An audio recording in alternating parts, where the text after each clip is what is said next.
اور اس کا دماغ کافی تیز ہے، تو اگر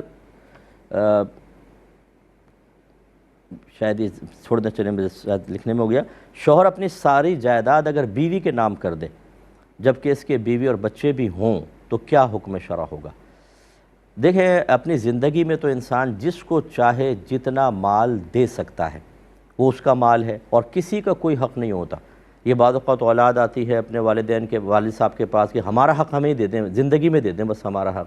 بھائی، آپ کا حق بنے گا والد صاحب کے انتقال کے بعد، تب آپ وہ ترکہ بنے گا، آپ وارث ہوں گے تو آپ کو ملے گا۔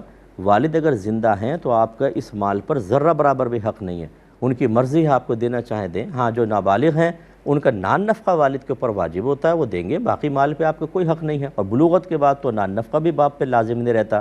ہاں، اگر بچہ کھانے کمانے کے بھی قابل نہیں ہے تو احساناً اس کو اس کا خرچہ دے دینا چاہیے، یہ بھی منع نہیں کر رہا ہوں، لیکن یہ کہ جو حق ہوتا ہے وراثت کا کہ ہمیں زندگی میں دے دیں، ایسا نہیں ہے۔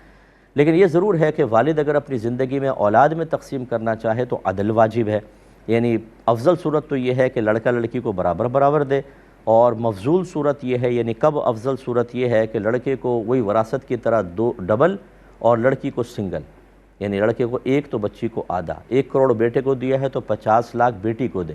لیکن یہ مفضول صورت ہے۔ افضل صورت کیا ہے؟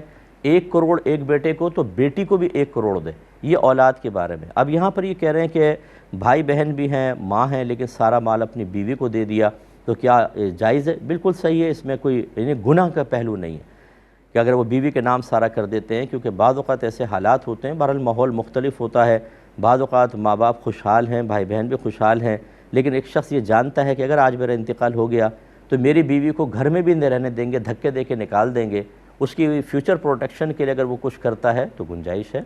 ابھی ایک مختصر سا بریک لیتے ہیں، یقیناً آپ ہمارے ساتھ ہی رہیں گے۔ بسم اللہ الرحمن الرحیم۔ کچھ آفر کویسچن ابھی آئے تھے تو وہ لے لیتے ہیں۔